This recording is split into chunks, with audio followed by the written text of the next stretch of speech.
experience for me. Delighted to be here, surprised to be here, never get invited back to a conference twice, unless you pay for the privilege, and I certainly don't do that. The guys are getting mic'd up, and I thought I'd try and put some context around the next hour on what we're going to talk about. Please indulge me while I go through a couple of slides. I want to talk and just bring to the top of your minds the whole issue of airline balance sheets, because September and October traditionally is the point at which most airlines have banked as much money as they will take for the financial year, and they will live on the fat of what they have produced over the summer to get them through to next summer. This year, many of those airlines' balance sheets are at their lowest points for decades. Cash flow is extremely tight in many airlines. We are likely to see probably 5 or 6 more airline failures by the end of February next year. The good news is that with divine intervention from the Pope, Alitalia will continue to fly despite the failures of many others. So we have a real issue around cash flow in this industry, and it is actually at its weakest point for many airlines. And what we see is a huge polarization taking place in the industry between the very rich and the very profitable, who are able to buy more airlines, acquire stock, and strategically invest around the globe, and those principally in Europe who are struggling. And today we still have 137 scheduled airlines flying in Western Europe, which is actually 5 airlines more than we did 5 years ago, despite perhaps an increase in need for consolidation. So balance sheets for airlines are absolutely crucial and are under extreme pressure today. We can't help but be aware and talk about regulators and the regulatory environment in which we're operating, and the damage and the frustration that creates for so many airlines and airports around Europe. We've run out of space, incredibly, in our skies in Europe. We understand that the length of delay per aircraft has doubled this summer compared to last year, because there is just no physical space available. We lack qualified air traffic controllers in key parts of Europe that actually someone should have planned to resource and fill maybe 4 or 5 years ago, and we're running out of capacity, and we can't even begin to think about the implications of the FAA and the oversight of the 737 MAX issues that have taken place, and the impact that will have on a global basis. Because who's going to trust one individual regulator now to make a decision that is then trusted and agreed by other regulators around the world on any aircraft and its airworthiness? So we have some real regulatory issues taking place. We have the environment. Yes, the environment is absolutely crucial, and we talk about it, but my God, we do seem to be the center point of attack for many people and the public to blame the aviation industry for a bigger environmental crisis. If other industries were as effective as we were in improving our efficiency, reducing our carbon outputs and our footprints and the technologies that we keep creating, then the world would be in a much better place. But we have to address the issue of the environment as an industry, and we have to be good corporate citizens of planet Earth. And that puts more cost and more burden on the industry around Europe. The imposition of carbon taxes, the imposition of APDs that are arbitrarily applied in some countries may seem a very laudable development, but actually it encourages a family of 4 people to get in a car and cross the border and go from an airport in another country where that tax no longer exists or has been removed. And then we have the X factors. What makes us so special? We are an amazing industry full of entrepreneurs, really bright people creating new technologies and new opportunities. And the moment we lose the X factor, we will lose a lot of the fun and the passion and the excitement that we create through air service development and making people happy and all of those really good things that we were talking about earlier.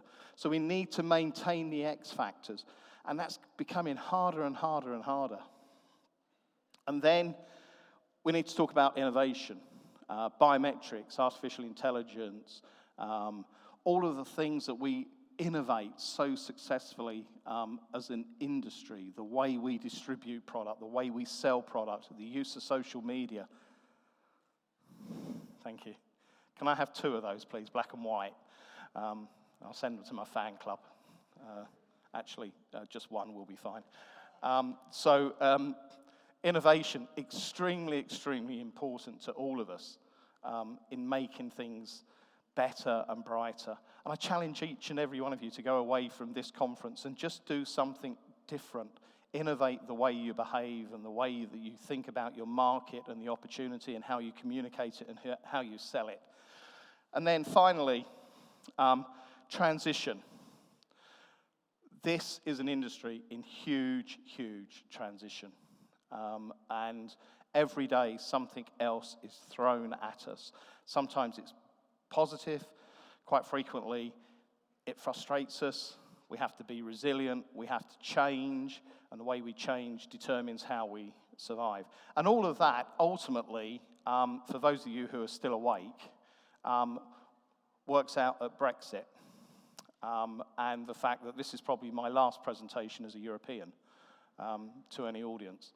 Although I did say that last year, and the year before, and the year before. So I'm confident I'll still be here as a European. So in that context, I've been challenged to put a panel together to talk about the future and the big issues. Big issues for me mean people selling newspapers outside W.H. Smith's in my local high street and then going home to their 5-bedroom mansions. But that's another point. So to help me, let me introduce my panel. Gentlemen, if you'd like to join me, come up. So we have Ant from Air Serbia, Espen from Widerøe. Take a seat, make yourself at home, Patrick, Mark. These guys are experts, apparently. It said that in the brochure. So what I'd like to start with, gentlemen, is to ask each of you, what is the big issue? You're all professionals, you're all in this business, been here for quite some time. And what is the big issue for you in Air Serbia? So I think one key issue for us is like you say, the amount of competition in the market. As an airline, I don't think anybody has the right to exist anymore. Like you have in the past, you had the legacy airlines which built up their own market, their own brand identity. I think these days you can see the development in the industry changes so quickly that you can have a new competitor coming in and really just revolutionizing who's carrying customers around Europe. So I think the sheer quantity of competition, but also the quality as well. There's a lot of really good airlines out there. And this means that you have to innovate, you have to differentiate as an airline to continue to survive. I think this is, from a competition point of view, one key thing. If I can continue? Yeah, by all means. So You've got 45 minutes, so carry on. So I think also, from an airline perspective, we're very exposed to cost. You are as well, of course, but we have a lot of cost which is uncontrollable, let's say, particularly within fuel bills, for example. A small change in the fuel price, you hear this at every aviation conference, but this can really switch the profitability of an airline overnight. But also you get shocks in the market, like with the fleet issues, with the 737 MAX, with grounding of aircraft, even in the past with long-haul aircraft being grounded. Just a shock like that, you could just have a few bad weeks or a few bad months, and suddenly the airline's profitability, their balance sheet is destroyed. And this can be the end of many airlines, to be honest. Okay, Patrick, what about you? What's the big issue from your side? I mean, you're a provider of capacity all around Europe. Biggest thing for us is is growing the business in a sustainable way. We spent a lot of time discussing the future of the airline, and what we see is it's gradually shifting in Europe towards a more US style model, longer term capacity purchase agreements. So for us, we would like to see that model sort of take hold in Europe. It allows us to align our fleet decisions as well, because right now one of our biggest risks is aligning our aircraft leases with the contracts that we have. Short-term contracts potentially leave you with a lot of aircraft that you don't need anymore. It's slowly changing. I mean, with airlines such as SAS, LOT, they're two of our biggest partners. I think they've realized that the CPA model in Europe, it has a lot of benefits for them as well, because we typically do things, especially when it comes to Scandinavian carriers, we can do things a lot cheaper than they can. It doesn't mean that we cheapen their brand, but we add an element of it that allows us to offer the cost control that we have. And the irony is you can't really deliver the contractual cost advantage that you want to, because they're only giving you short term. It's changing, and we found that with SAS and with LOT as well. They're becoming more open to longer term contracts. That gives us and also our lessors a little bit more peace of mind. Ultimately, what we'd like to see is to get towards a situation like you have in North America, longer term contracts of a decade or more. That allows us then to start thinking about the purchase decision. We go straight to the OEM and cut the lessors out completely. And this is where Mark and ATR are a very important customer for our partnership for us. Okay. Espen, I mean, really difficult business model you have, haven't you? Yeah, certainly we have a lot of complexity. I think for our business, there's, as you say, there's a lot of factors going on in the economy and politics that's going to affect us. But if we are to focus on the items that we can actually do something about, I would say that there are two issues that we are really concerned about. One is sustainability. So I think, as you said, at the moment, aviation is quite efficient in the with regards to their CO2 emissions. But if we continue on our current growth path, while other industries get more efficient, aviation in the future will be a lot larger part of the problem. So we're really focused on doing something with our CO2 emissions for the future. And I think it's not only about the CO2 emissions and sustainability. It's also about how we are going to develop as a business, because government policies and customers, they also care about these issues. And if we don't do something about this, our conditions for running our business will deteriorate as well. So, which is also why we launched an initiative to develop the electric aircraft as well. Yeah, we'll come on to electric aircraft, because I think it's a fascinating subject. And I think also we're really concerned about distribution. So our ability to actually sell flight tickets, we see that the major carriers now are taking distribution more in-house. They're bypassing the GDSs. And that's a major concern for us as a small carrier, because we don't have the same brand as the top four carriers, and reaching out to the customers directly is a little bit more challenging for us than, for example, Lufthansa or Ryanair. So that's two major concerns for us going forward. Mark, what about you? John, from our side, not surprisingly, we do have an angle on this topic, but it's the environment. I agree with all three of my colleagues. All the issues you mentioned are clearly way up there, no question. But to give you some context, I was in Berlin a few weeks back at ISTAT. For those of you that don't know ISTAT, it's where all the money comes together in terms of the leasing institutions, the banks.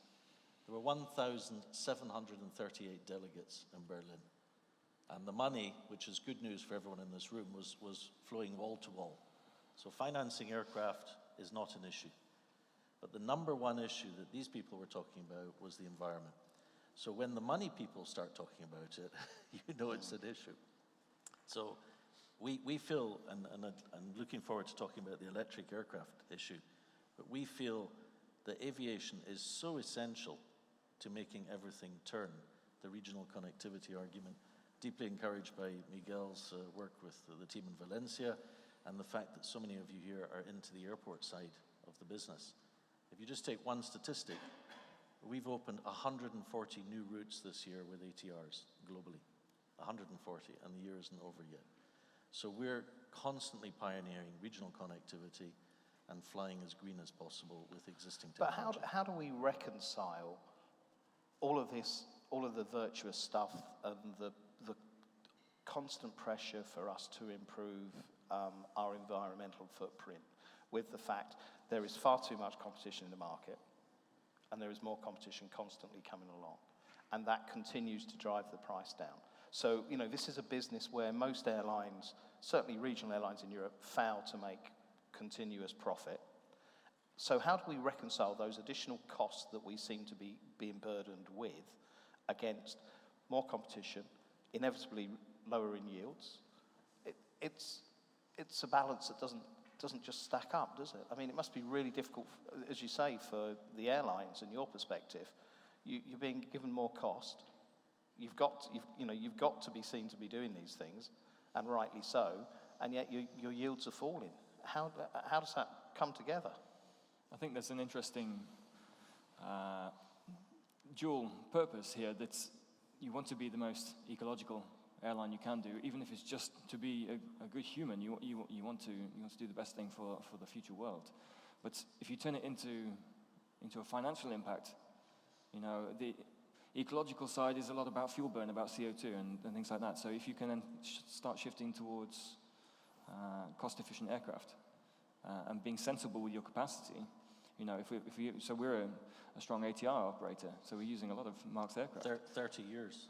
Yeah, exactly. Thank you. But for some of the markets that we fly from Belgrade, you know, the size of the market is appropriate for aircraft like ATRs. And if you start putting aircraft that are 100 seats, 140 seats, 180 seats into that market,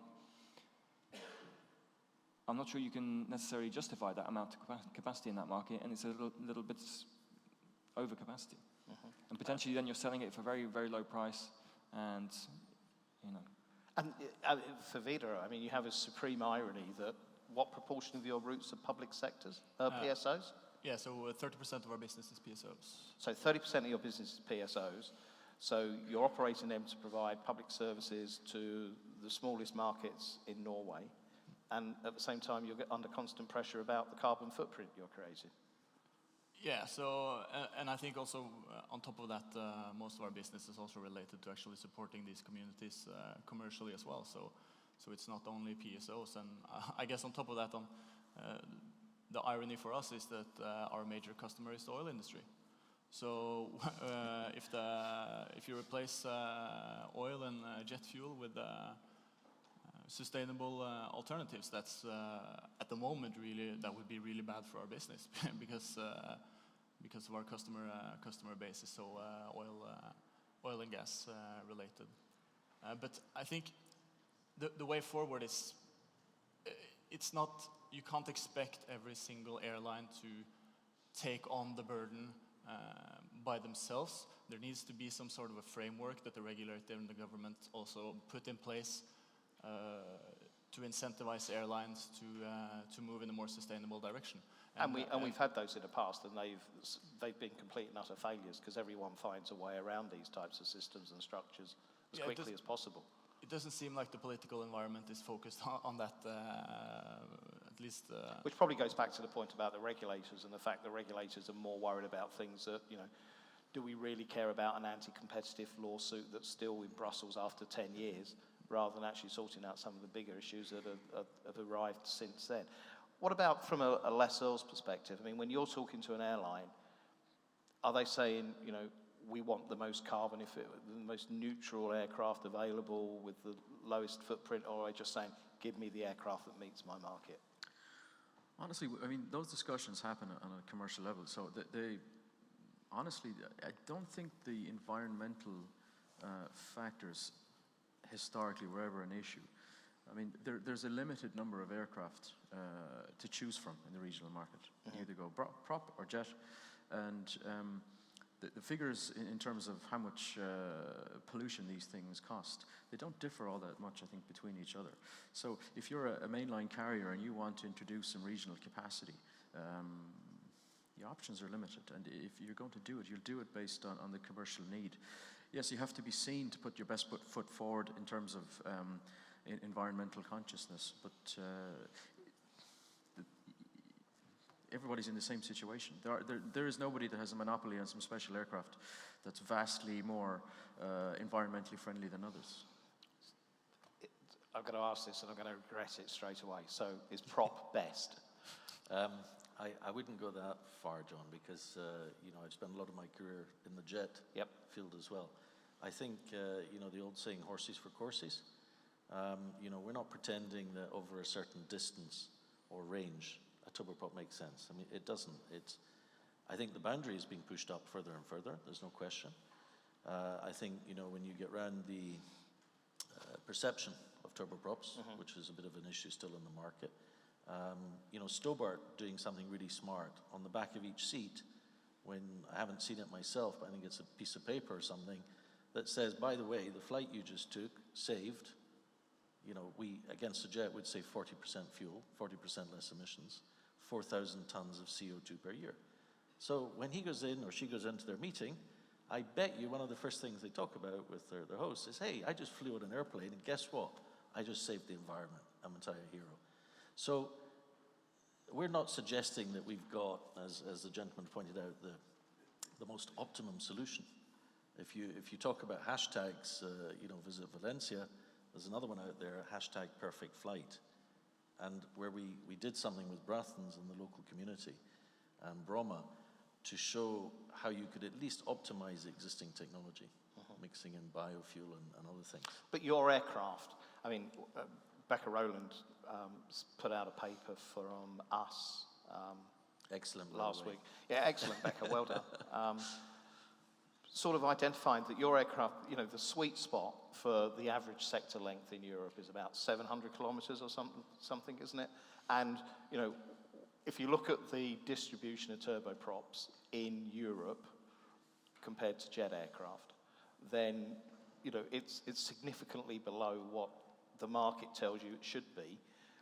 So does that mean, we're not matching the right aircraft to the market size, or we've over-created and stimulated markets that really aren't there? Michael O'Leary did say many years ago, bless, that he'd reach a point when he would give every seat away free of charge. And now that we have NDC and ancillary revenues and all of these sort of things that are where he makes his money and where Jet2 and others make their money, are we actually providing free transport for people to then sell them ancillary products?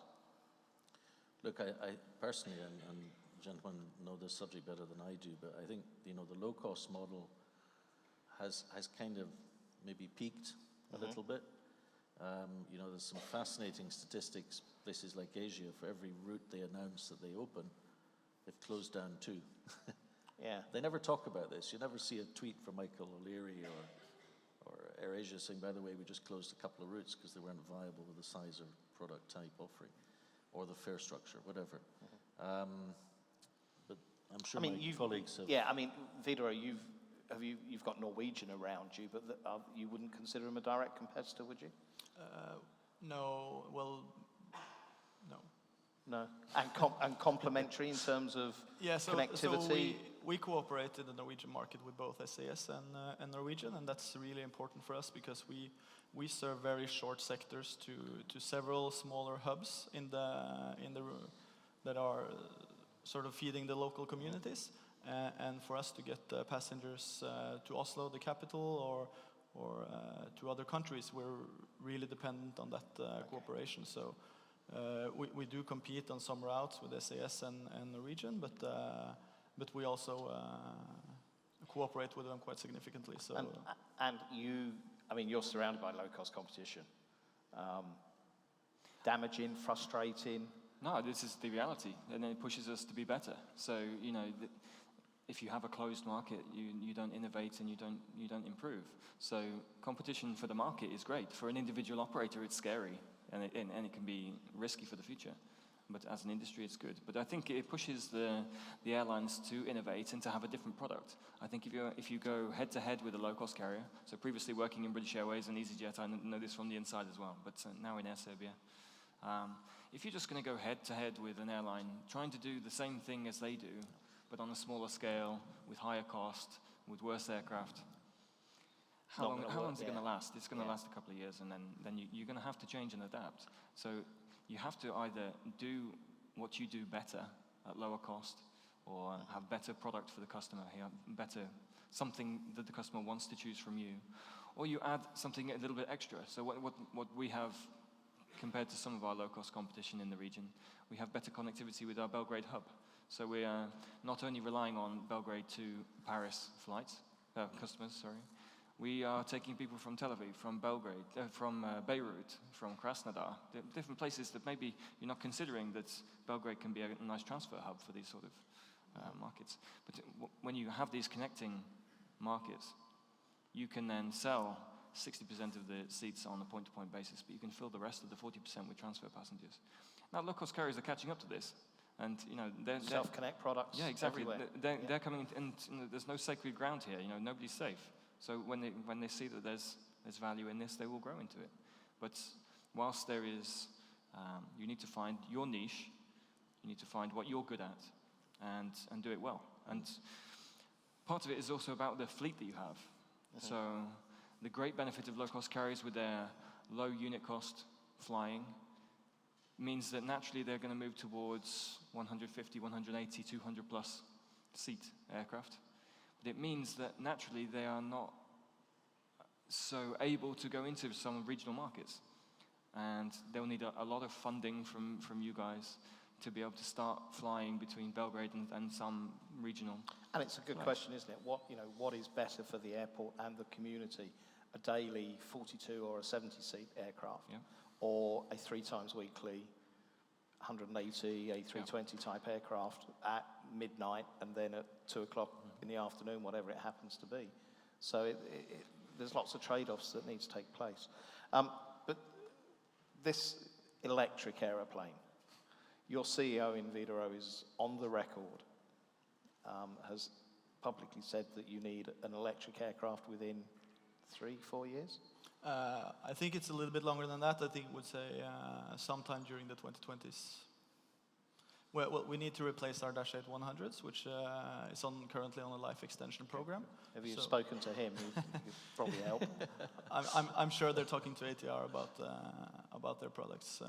But I think also it is a fact that the political climate in Norway is not overly enthusiastic about introducing new technology that's not a significant step change with regards to emissions.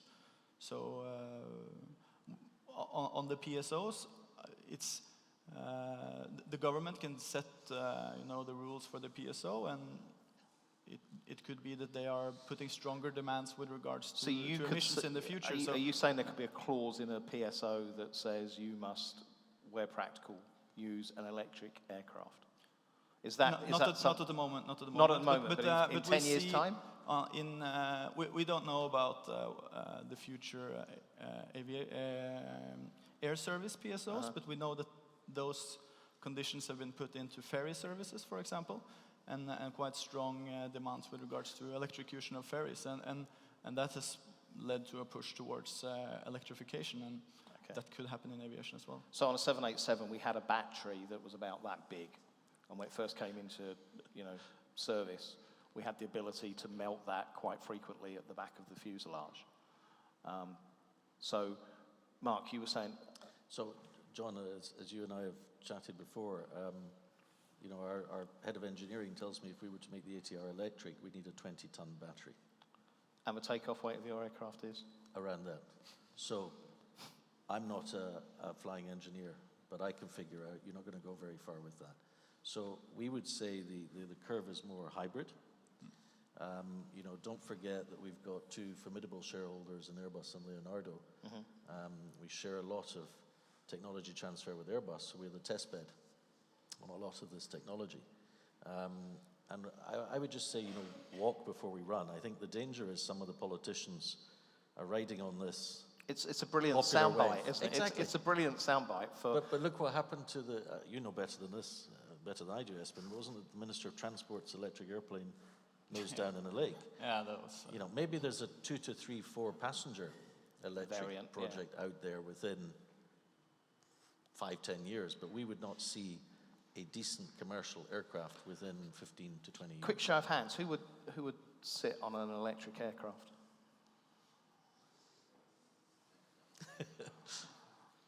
Eventually, It's going to after a bit of testing. It's going to take a lot of selling if you look at the straw poll we've just done. Who would sit on a hybrid aircraft where it's mixing the optimum technology of electrics and conventional fuel? Thank you. There we go. A much better sort Sorry, of, John. That's all right. There's a much better support for that. There's questions about utilization as well, because how do you recharge these things? Well, completely. You can't park it up for 12 or 14 hours charging it. The alternative then is do you have some sort of quick release, fast replace batteries? I mean, how do you do this? I mean, And, you know, for airport operators, if you end up in a situation where you have one airline who has one flight a day and needs to charge that aircraft, and you've got to put in the infrastructure to allow that to happen, you know, the amount of airports in Europe that have redesigned taxiways and built air bridges for A380s that are not used or are perhaps used once a day and invested millions, this would be exactly the same situation. And who's going to pay for that development and that, you know, that supply of electricity? I don't think there's any airline, if it were fully electric, could be turned around in 30 minutes in terms of charging and replacing batteries. It's not.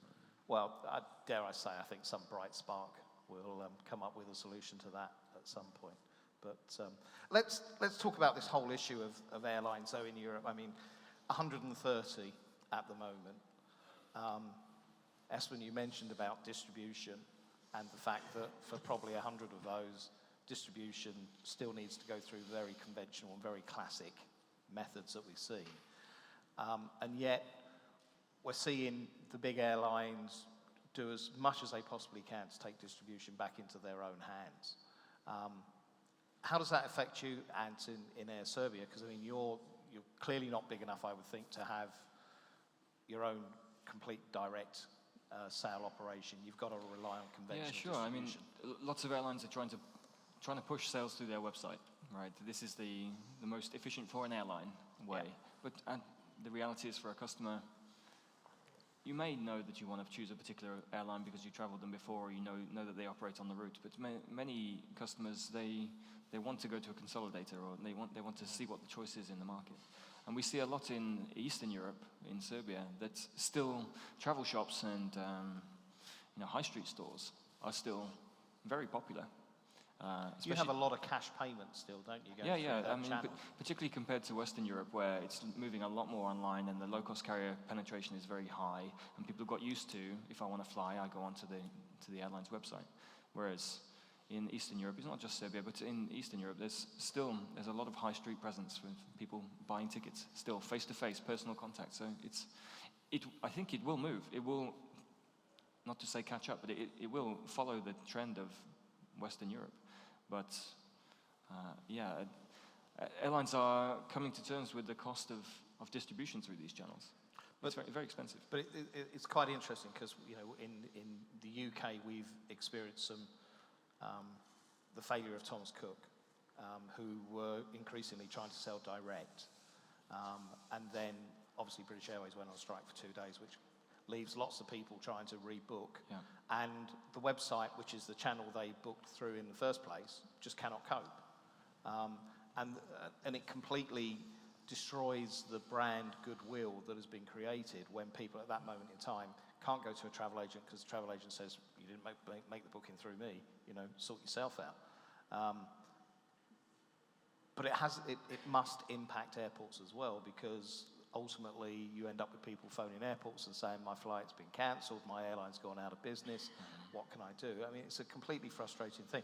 But do you think it will change? Do you think we will go back to more classic distribution? I mean, Espen, many of your markets are so small, aren't they, that travel agents must find survival really tough. I think the online bookings in the Norwegian market is something like 99.3% or something, and the rest is I don't know. But we clearly see online, and for us it's more developing to strengthening mobile. But on the passenger side, I think our market, they're going to be booking online in the future. It's more about the role of the GDSs and the airlines adding more direct NDC links and those things where with OTAs and online search engines, they don't necessarily follow the neutrality principle as well. So that's we're expecting that there is going to be tougher for us to get on top of the customer search results, and that the big guys are going to continue to dominate. Yeah, and that's a concern, and obviously we're working on that by both attracting new partnerships, both in the airline industry and which I guess goes all the way around that circle back to the capacity provider model that works so well in the US. I mean, ultimately, if you follow that to its end conclusion, we are going to end up with maybe 6 or 7 dominant airlines in Europe. Does that mean all of your activity really should be directed when you look into place aircraft with those 6 and 7 carriers? Because you must have a very long tail, a hockey stick, of customers who are looking for you to place 2 or 3 aircraft. That must be really inefficient. Yeah, we do. There's 2 ways to look at it. We see a lot of interest in the summer season. You talked about seasonality earlier. We can't enter into longer term agreements with a customer that we know will only come back 3 or 4 months every year. So we need to see that longevity. When it comes to consolidation, we do look at who are potential partners, because we don't see this, we see it as a partnership. So we look at who our potential partners may be and who may be around in the future and who may not. I mean, everybody has their own viewpoints on it. In the US doesn't have the same market like you do at the moment in Europe, because you still have a lot of government involvement in this old-fashioned state-run carriers. That's gone in the US. And you mentioned about 150-something airlines in Europe. I mean, if you go back to the turnover in deregulation in the US in the 70s, before that happened, they had 100 or something carriers as well. It's gradually, it's distilled down now to 4 or 5 main carriers that dominate the market. So you've identified who you think will be around in 15, 20 years? Yeah, we have a short list. And, your short list is? Are you going to share that with us? I think everybody knows what they are. I mean, off the top of your head, you could say we expect Lufthansa definitely to be around. BA definitely is around. Air France, KLM, would assume that they will be around. Don't forget Alitalia. They look good. Ryanair? Well, Ryanair for us isn't a partner. No. They do their thing. But in terms of the market, they'll definitely be around, yeah. And they can be quite disruptive as well, because they're watching what our partners are doing, and where they see an opportunity to bomb that market, and that's what they do. They've done it in Poland. I mean, if you look at the Polish market, it was a market that was served from outside. They've completely flipped on its head now. They've taken a Polish AOC. They've got aircraft based in most of the major Polish cities. They're serving Western Europe from Poland, taking advantage of the cost base, and let's face it, the labour rules there are a little bit different. I think 20 years ago, Michael O'Leary was quoted saying, "I'd never fly to Poland," or something, and then suddenly pictures of him in Poland. It's a huge part of their market, huge part of it. And Mark, your ATR report, which is a really good read, a very difficult download, by the way. You need to find a way to make it easy to download it. But more importantly, you forecast 300 more routes in Europe, is it? Around that, but we look at it globally as well. But just briefly on the capacity provider model, because I think the tide has really turned on this one. I remember 15 years ago, people were proposing capacity provider models, and a lot of us said, Europe's not ready for this. I think now is the moment. I worked at one. Yeah, it failed. Yep, you remember well, Patrick. So, but I think the capacity provider model is slightly different. It's not so much you're going to see the name of the regional airline at the front. I think it's really deep branding.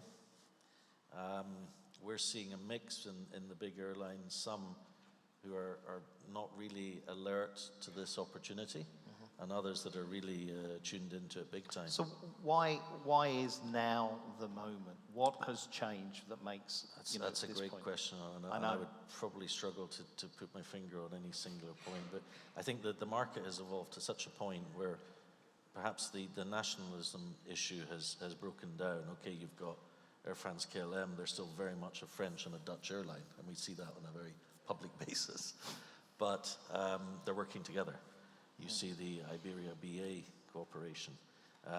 So I think those walls have sort of lowered. They've not dropped, they've lowered. And I personally, I think a part of it is that they can't, and they're not able, the legacy carrier, the mainstream carriers are not able to have that cost base. And therefore they finally accepted the only way they're going to get it and be able to keep their network and grow their network is to use a CPA type agreement to make it work. But you, in Air Serbia, supposing tomorrow every one of your aircraft flew with Etihad livery rather than your own, and Espen, don't look away, if suddenly every one of your aircraft had a SAS livery on it, how would that work? Would you? I mean, of course, it would impact the brand perception in the market, in the local market. Yep. But I think I completely agree. We're denationalizing the brands these days. You know, when a low-cost carrier was set up 10 years ago, you would have a brand that is about the region that they serve. Yeah. What does Wizz Air mean? What does Ryanair mean? What does EasyJet mean? It's a great example of marketing and branding where if the brand is, you have to choose, is it going to be synonymous with the market that you're serving now? Or is it going to be a transferable brand that you can use in the future? And that could be that you work under the wing of somebody else. So with Regional Jet, and their partnership with LOT, and even you've been flying with us for this last summer. It allows that main airline, let's say to grow their capability with perhaps a fleet that they don't have, right? To grow quickly into new markets or to fly markets with an aircraft that's right for that. Because I mean, you're one of Etihad. You told me last night that you're one of Etihad's more successful ventures. That's how it seems. But when you compare not it, my I was going to say when you but compare yourself with Jet Airways and Alitalia, you're not exactly in a really good place. But financially, I mean, it must give you the comfort you need from a financing perspective, a planning perspective, to have them around. Yeah, for sure. The partnership with Etihad that we have is great to have this cooperation and this support from a large airline group. But you know, they're very much, they're not exclusive in that way of thinking. We have partnerships with Air France KLM, with Aeroflot, with British Airways, with Alitalia. You talk about Alitalia. But where you have synergistic like relationships with other airlines, this is how you can survive in a very tough market. You can't be an airline for everyone. It's very hard to be an airline that serves everybody's needs. You have to know what you can do and complement your partnerships with somebody else. How would your communities feel if? Well, I'm not going to comment on the rebranding, but I think when you talk about there being 4 or 5 or 6 airlines in Europe sometime in the future, I don't think that's really relating to the entire market. It's not like there's going to be everyone else is going to be wiped out and there's going to be 4 to 6 big brands. I think you're really talking about is the main markets, or the 80 to 85% of the market. And I think there's always going to be niche players doing very specific things very well. And I think for us that's the part of the market that we're targeting. So when Ryanair or Lufthansa says there's going to be huge consolidation within the European airline industry, we're not really targeting that part of the those industry. regional markets, I think you're absolutely right. That cluster of small airlines who are serving local communities. The report you did said, single carriers on those types of routes have a 15-20% premium It's on. the essential link. Yeah. Sometimes it's the only link. And and to Ian's point, when he was showing his slide, those smaller markets are where the opportunity for profitability is for you people. And I don't think I certainly believe that there is opportunity for growth as well for us within that market segment, and we are not really looking. Well, we're looking at our opportunities in a wider perspective. So now we're also flying for Fennell on several routes from Norway on their code, and that's also dipping our feet a little bit in that capacity purchase. I think what's really interesting is if you buy that concept that we're going to become the whole industry is just going to be providing capacity, then it comes down to the airports to much more effectively create the product and the market position, and promote their destination effectively, because the distinction between carrier is going to become so blurred. It is literally about the ground product where the differential exists. Yeah, but I also think that the carriers that are going to succeed with this are very specialized carriers, like Regional Jet has a particular business model that's targeted that market segment, and we are doing something different. I think for the major carriers to dive into the complexity of our business model, with aircraft flying 800 meter runways, operating 42 different airports in domestic Norway with a very complex network. I think for 3 million passengers, you're not going to see Ryanair or Lufthansa bothering to introduce that sort of complexity in their business. That really is your protective blanket, isn't it? Is the network and the airports that you're operating with the aircraft types that that are available gives you that degree of protection. I think it goes a little bit deeper than that. It's also when flying to these areas, you need to have particular agreements with the pilots. They're working different shifts than you do in for example Ryanair, and you have special operational procedures to fly in Arctic climates. So it's very specific. You're embedded in the community. Yeah, you are part of the DNA. And I think for us, to find growth opportunities, it's obviously that's a challenge as well. But I think there is a future where we can grow and develop as well. Okay, so look, in 5 years time, half of your 350 routes will be flown. You'll be providing much more CPA type agreements to carriers around Europe. You'll still be very successful because you're protected, and Etihad are always there, and there's opportunity to create that hub and grow more traffic. But if you look beyond your own businesses, what do you think? What is the biggest individual thing you would like to see change in the aviation industry in the next couple of years? Shall I go? We would be really strong advocates of the regional connectivity. For those of you who remember this famous volcano we can never pronounce the name of when it erupted. Thank you, John. Everything stopped. I mean, business stopped, tourism stopped. So the idea that we're going to be able to get away from flying, that's not going to happen. So regional connectivity, we're going to keep pushing. We think that's essential.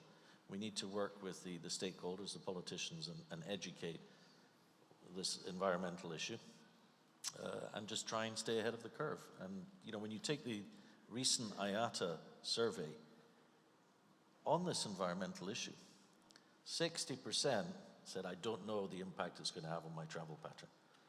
That's today. But the media, you go on Sky News and it's constant bombardment.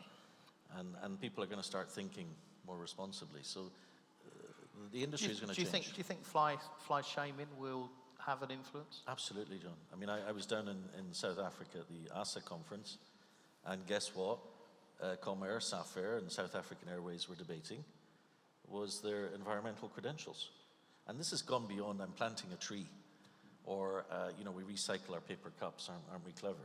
This is much more sophisticated, because the passengers are now going to drive how you as airlines and how we as suppliers have to react. That's my view. Okay. Guys, anyone else? Biggest innovation that you can see? Well, I certainly hope that we've found a a solution, or at least a path where the aviation industry can grow sustainably. And I think for us as participants, there should also be opportunities for taking a more significant part of the market. I think we've seen the aviation airline market develop with low cost and kind of high quality low cost carriers as well, revolutionizing the market. People are approaching airline travel very differently now. I think what you can see in the next 5 years or so is somebody doing something very innovative in the regional market, or in the not high volume market, right? So to add real value, and potentially to be an airline which provides capacity to the big airline groups and says, you know what, the big airline groups are going to be flying their larger aircraft, they're going to be forced more and more on unit cost and things like that. Are they going to invest in having ATRs, in having regional jets, in having Q400s, you know? And just to add that, if I may, you know, the debate that's starting now on single pilots. Well, I was going to bring or that no up. pilots. I mean, you know, if you've got one aircraft, I mean, I don't know what you're running at, but probably you've got 5, 6 crews per aircraft. You know, and you've got a pilot who's taking home 80,000, 90,000 pounds a year, and you can take 630,000 pounds out of your operating cost by having a single resource flight deck. I think multiply that by 10 aircraft. I think we're a little way away from having confidence in the market of. Careful, you listen to what the capability. Airbus are saying. I think the capability will be there soon. Yeah, it's already here, I think. But I don't personally necessarily believe that the customers will necessarily. I think but for unions, especially, they're trust very, pilot. very strong. Especially the mainline carriers. I think they will have a lot to say about that, especially where jobs are concerned. Oh, for Big sure. challenge. But Completely. I mean, you know, it is a revolution, isn't it? And you can see the pilots' unions in every major legacy carrier waking up and going out and causing mayhem about such a development. But if we want profitability, we want sustainable air services, we want to grow the market, we've got all of these additional costs that we're going to have to incur around the environment, we've got to look at ways to save cost. And one of the biggest overheads for any airline actually is people.